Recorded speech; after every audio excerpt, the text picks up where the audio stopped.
Some people go to the beach for their vacation. I drill holes with Amazon grade tools. It's getting rainy.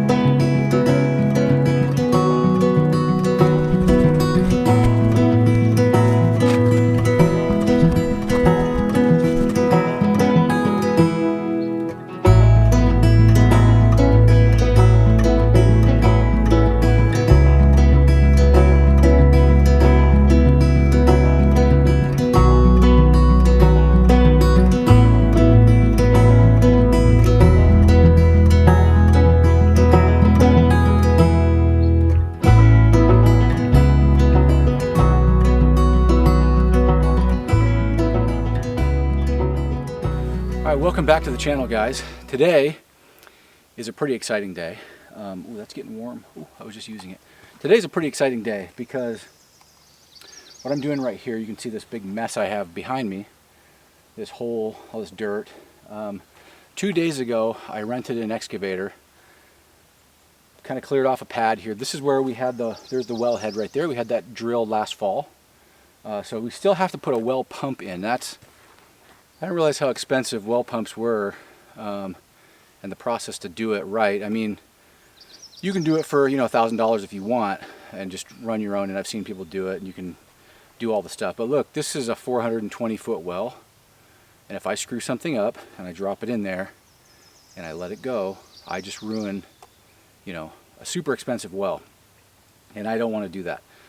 So there's guys who specialize in it up here, and honestly the rates are pretty good. The parts are just crazy expensive.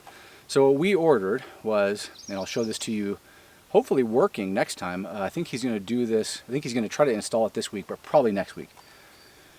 We ordered a Grunfoss. So we have a 5-gallon-a-minute well. Static level last year was like 50 feet or something like that. So it's probably a little bit better right now because it's been raining. So it's a 5-gallon-a-minute well, probably 400 feet or so. And I ordered the Grunfoss flex pump. And so what that means, most well pumps, there's jet pumps, which are really cheap. You can get those for a couple $100. They're pretty shallow. And you can put those in, as long as you're hitting water, you're pumping water. So, but this is a deep well, not super high flow. So the Grunfoss is kind of a different design. They're not they've been around for a while, but the flex pump hasn't been out all that long. So we got the Grunfoss flex pump. Of course, it has to be the most expensive one out there. But what that means is you can run it on DC. So you can run it on 30 volts DC. So you can line up a bunch of panels out here in this open area, and it'll just kind of pump water. If there's less sun, it'll pump less water. If there's more water, it'll pump up to 5 gallons a minute. So you can run DC, then you can run AC, and you can run 110 or 220. So most well pumps have a really high like surge voltage or amperage. They draw really high when they first turn on, like any pump, compressor or whatever. But these are designed with a soft start feature, so you can actually run them off 110 and then the amperage is super low. So if we intend on being off grid for the most part, even if we're just coming up here part-time, so having to run a 5,000 watt generator on 220 on a standard pump, that's kind of loud and kind of annoying. This thing will run off of my Honda 2000. So we might just get a little Honda 2000, make a little pump house out here, and just have that thing chugging along. We do have to put a pressure tank in because they don't like, the installer was telling me that the Grunfoss pumps don't like to be left on when there's when the valve's closed, so they could burn up. So I don't want to burn up a $2,000 well pump, right? So we'll install a kind of a ghetto system for the pressure tank. We'll put a pallet out here. I got to go get a pallet that he can use, and then in some point I'll probably build a little house around that, and then you just have to drain it in the winter. So it's more of a we don't really come up here much in the winter anyway, so it's not that big a deal.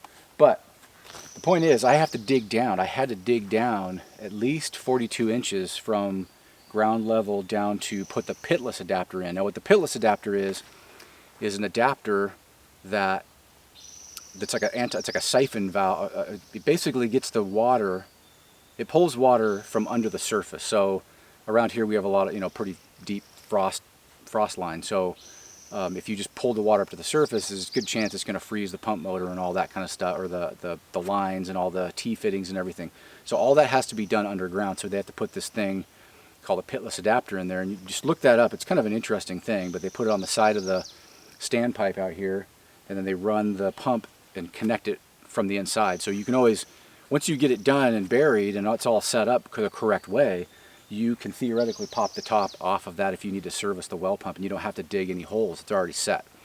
The problem is we're sitting on like mountains and mountains of bedrock, like granite bedrock. I was kind of hoping I could get around that, but I knew what the well drillers were into because I could hear it from right when they put the drill in. It was hitting rock, so it's all the way down. So there's guys in town who are used to build. Everybody builds on rock around here in North Idaho. It's just how it is.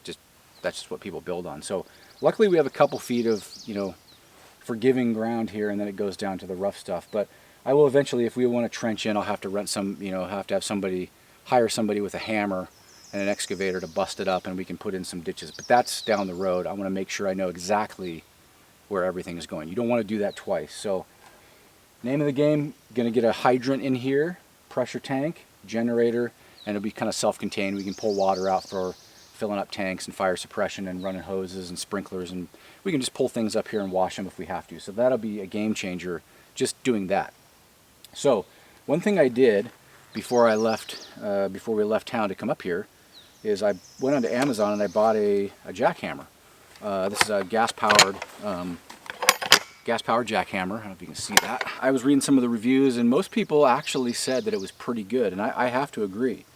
You know, you buy these things, there's some real expensive ones out there, but this one, you know, for the price, I mean, you can actually do a lot of damage with this thing. So all these rocks here that you see, of course I excavated out. There's deer prints going right through the middle of this. I excavated out the dirt that I could, but once you get down to this rock, it was just scratching at it, wouldn't do anything. So I probably had to drill out with this thing. I probably drilled through 2 feet of granite, and I mean, I'm pretty sore. I did the majority of the work.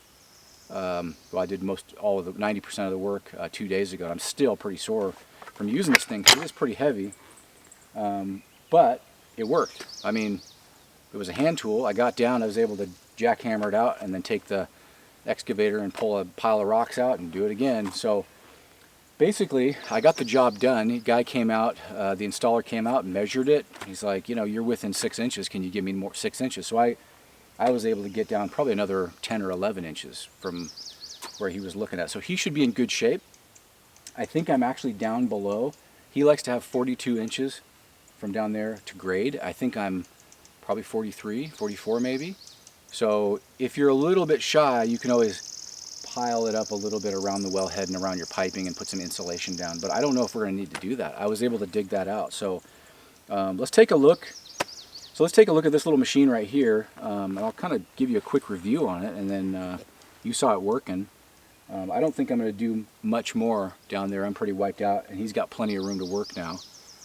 But I'll show you this thing up close and just kind of how it works. There's not a lot of reviews on these on YouTube, so and I'll put a link in the description if you guys want to buy one. But for hardcore granite, I don't know if this is the tool, but it did get the job done for a small job. If you're busting up concrete, yeah, this thing will go right through concrete. That's nothing. So I'll kind of show you this thing real quick and what I think about it. There's no brand name. Gasoline jackhammer, it says on it. That's it. There's nothing special. Now this is, you do have to mix this. This is a 2-stroke engine. There's a little sight glass right here. A little really nasty looking, if you can see that exhaust pipe here, it's blowing out, you know, 2-stroke oil and stuff. This is 25-to-1 mix, so most of your chainsaws out there are 50-to-1, which makes it kind of annoying. I was going to try run it on 50-to-1, but it's like, you know, it's probably working pretty hard, and it probably needs the extra oil, so, you know, that's just kind of old school. The sight glass does work. You can see it kind of bobbling around in there. It does use quite a bit of fuel when you get into the job, but it comes with an extra spark plug and a little mixing bottle and everything. But really, it's got a little, it doesn't talk about it, but there's a little pumping bulb that you can't really get to. A little fuel bulb right there that you can pump some fuel into it. But it's been pretty darn reliable, and when it's cold, you got your choke on and it's set. You just fill it up and you go. On the back side, let me see if you can kind of see this. I was always wondering how these worked. But this is your throttle back here, so you just kind of stand here. It's a little bit, not super ergonomic, but once you're into a job and you're holding on really tight, it's not too bad actually. And then this is your, of course, your kill switch. The reviews that I was reading said that the plastic just kind of breaks and falls off. Just be careful with it. Like this part back here is pretty strong, so just like, you know, lay it on the ground on that side. Don't try to avoid putting it on this side because there's a lot more fragile stuff on here. But the motor seems to run really good. And then you have this quick release deal. I didn't know if this is going to be quick release or not. It comes with 2 bits. Let me lay this down. I'll show you how this works.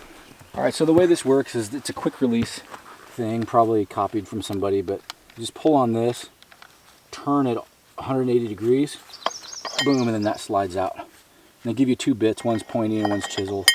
Both work pretty good. They're actually pretty durable. And that's it. And it just kind of sits in there like that.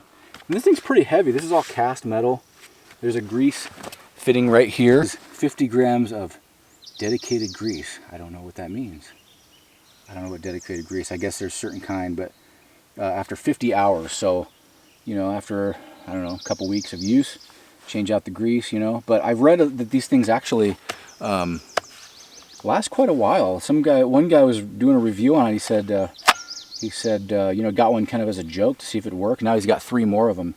And I agree. I think it's actually fairly impressive. It's not going to do what like a excavator will do, but I mean, hey, for 300 bucks, I got the job done. And otherwise, I'd be hiring somebody. You can't find anybody right now to do this kind of work. So, you know, I have some time. I'm on vacation, so I figured, hey, if it takes me a couple of days to, you know, to jackhammer this thing out myself, I'll do it. And I did it. So I'll bring you down here in the hole and kind of show you what we ended up with, and maybe I'll get some close-up action of it working. The rain has kind of stopped. It was raining earlier, so I had to shut off the camera. So let me show you how it starts, and then we'll get down and maybe I'll punch a couple rocks. Okay, starting is very simple. It's already been on. It's still pretty warm, so I probably don't even need to choke it. But you just... Maybe I do. Probably flooded it by... Let's just choke it and see.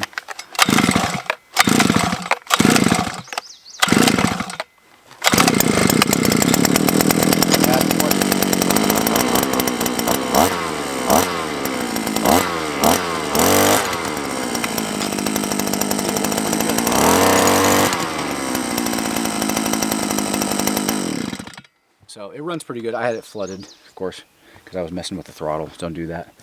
Let's get down in there and I'll chip away at some of those rocks that you see behind us there. Let's get into it. This is solid. Okay, got that? So I've had to bust this out. You see I've already chipped it right there. And then this is kind of fracturable right here. You can kind of see it starting to fracture there. You can kind of break it, but this is like solid bedrock. All right, show you how this works. Put your ear pro on.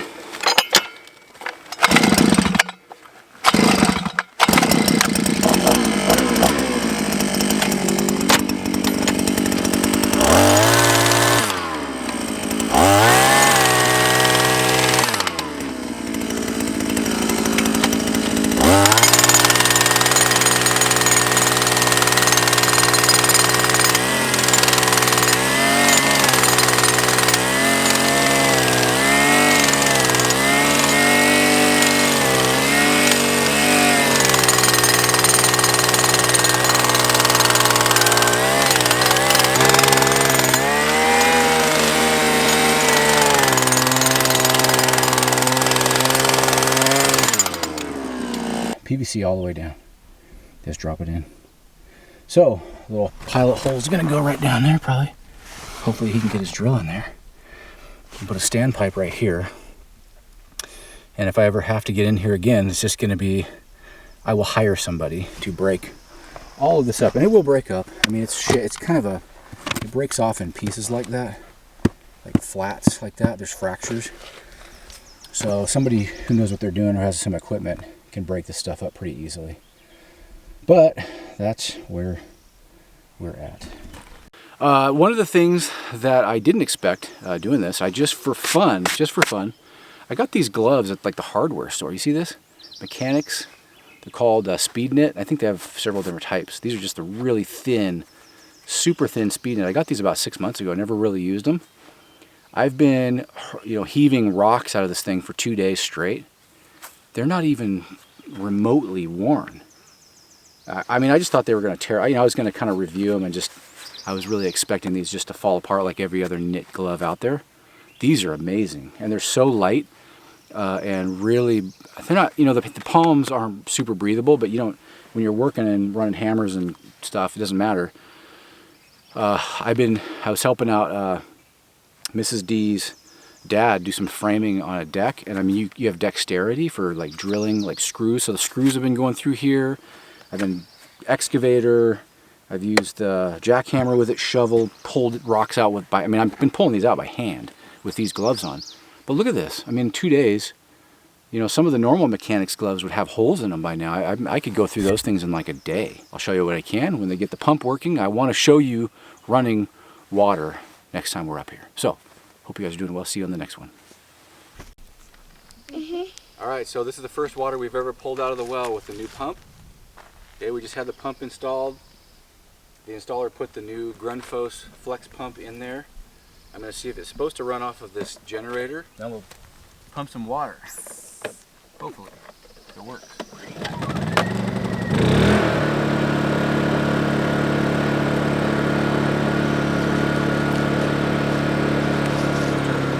going to turn that down just so we know. Okay, water's probably going to come out. Are you ready? Oh, here it comes. I turned on the valve. It's probably got a kink in it. Oh, we got it locked. Right. Here it comes. Ready? Look at water?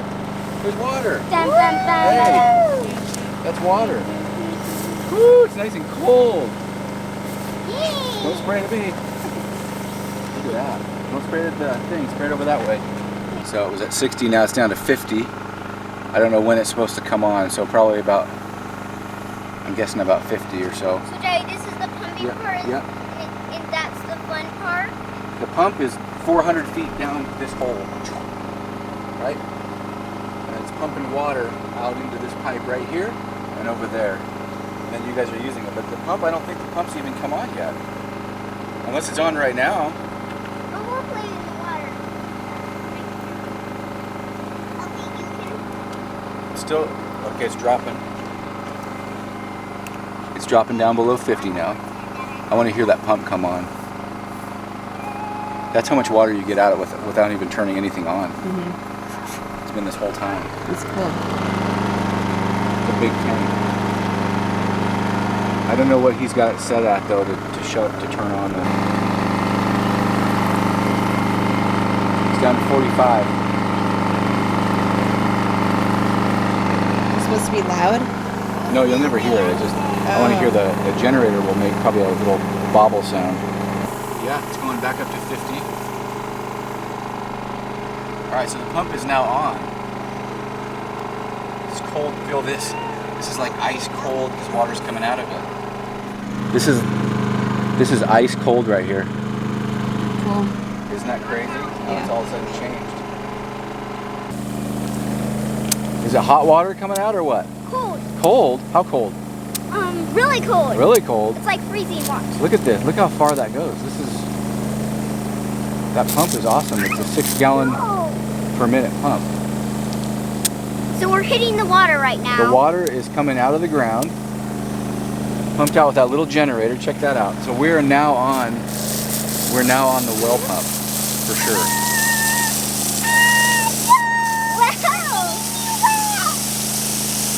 Wow. Water the grass in there. Sky. And we go way up to the sky. Whoa! It water's so high. No, go. Careful. We empty it. That thing's still on. It's still pushing pretty hard. Wash my feet. the first look at the water.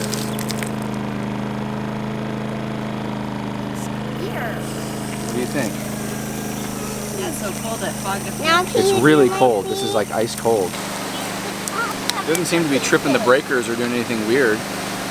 It's actually running just about right. I want to go back.